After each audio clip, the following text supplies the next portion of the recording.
Somewhere along the way, you started believing the story that you were the problem, that you were too much, too broken, too difficult to love. But that voice didn't start with you. Someone planted it. And for years, you've been watering a seed that was never yours to grow. This episode is about that lie, the identity you accepted before you even knew what identity meant.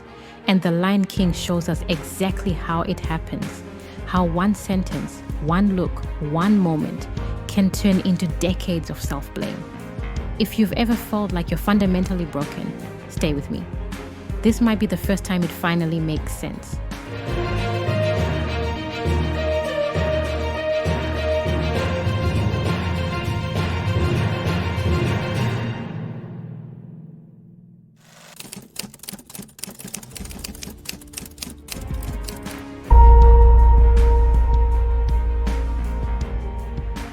Picture it. Mufasa falls. Simba watches. A child, frozen in horror. Then Scar arrives, not roaring, not monstrous, but soft, calculated, calm. He leans in and says the line that will brand Simba's heart. Run away, Simba. Run away and never return. And before that, the dagger hidden inside velvet. What will your mother think? And Simba, flooded with shock and guilt, believes it. He doesn't need to say you killed him. He just needs to let the silence say it for him. That's how scapegoating works. It's rarely loud. It's rarely obvious. It's someone in a position of power rewriting your story at the exact moment you're too raw to question it. Maybe for you, it was a parent saying, "You're too sensitive," every time your emotions try to tell the truth. So now you apologize for feeling. Or a partner calling you crazy when your intuition was spot on. And you believed them. Not because you were naive. Now you doubt your own mind. Or someone who needed you to be the problem so they didn't have to face their reflection.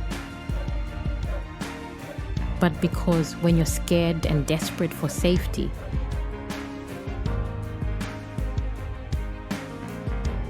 you'll take any story that makes the chaos make sense.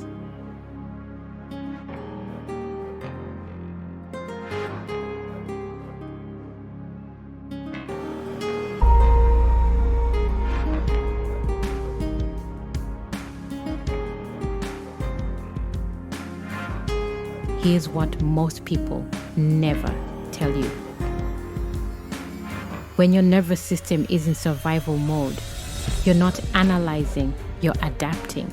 Your brain doesn't ask, "Is this true?" It asks, "How do I stay safe?" And if the person who hurt you sounds certain, your brain trades truth for protection. So Simba hears Scar's voice. This is your fault. And his brain carves it into fact. And once that identity takes root, your mind becomes its loyal guard. It collects evidence to prove the lie. That's confirmation bias, and is why you keep finding proof you're the problem, even when you're not. Simba sees the Pride Land dying years later and thinks, of course, I ruin everything I touch. Not once realizing Scar's been the one poisoning it all along. You do it too. You speak up. Then think, I talk too much? You set a boundary and think, I'm being too demanding. You cry and think, I'm too sensitive. That's not truth. That's programming. And here's the cruel part. Believing you're the problem gives you false comfort. Because if you caused it, maybe you can fix it. It hurts, but at least it makes sense. Facing the truth that someone else is cruelty rewrote your identity. That means grief. That means betrayal.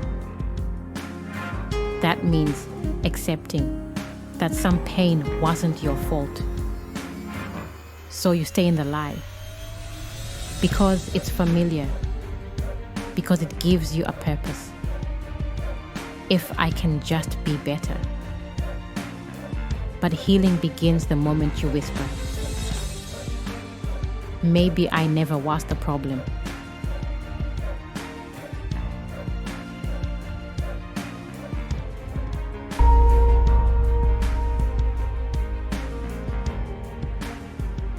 Identity wounds don't just shape how you feel, they rewrite how you live. Simba doesn't just believe he's dangerous. He behaves like it. He hides from responsibility. He avoids the throne that was already his. Not because he's lazy, but because he truly believes his presence causes harm. That's not low self-esteem. That's a false identity. If you believe you're too much, you make yourself smaller in every room.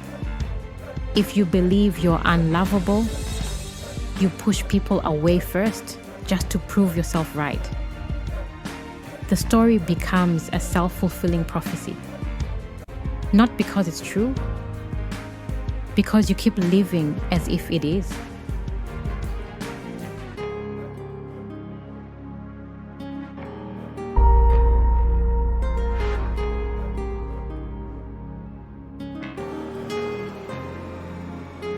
So how does it change? Not through a pep talk, not through someone saying, you're amazing. It changes the way it did for Simba, with reflection. Rafiki shows him his own face, and then he hears the voice. Remember who you are? That's not nostalgia. That's awakening. Rafiki isn't giving him a new identity. He's reminding him that the old one was a lie. And that's where you begin too.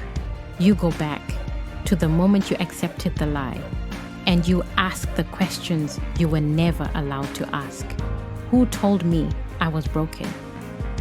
Why did I believe them? What was happening in my life that made their words sound like truth? Were they missing pieces of the story? Or were they just protecting themselves from their own guilt? When you ask these, cracks appear in the lie. You start to see that too needy was really deeply human. That problem child was really child in pain. That difficult was just someone who refused to go numb.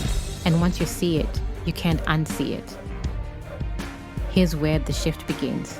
Step 1, name it. Say it out loud. I've been living like I'm the broken one, the difficult one, the too much one. You can't question what you won't name. Step 2, trace it. Who gave you that identity? What was happening when you started believing it? This isn't blame, it's clarity. Lies don't survive examination. Step 3, replace it with truth. Look for moments that prove the opposite. Times you were loved, times you were wanted, times you didn't destroy things. Your mind's been filtering them out. Bring them back into focus.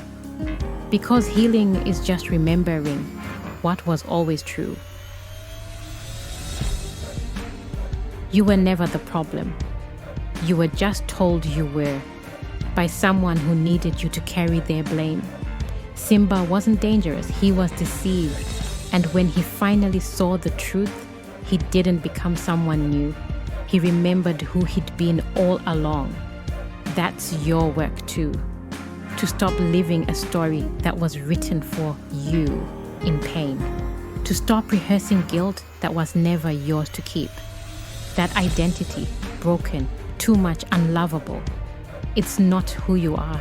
It's just a story told in your weakest moment. You can set it down now. Breathe. Look in the water. And remember, you were never the problem. You were the proof that love survived the lie.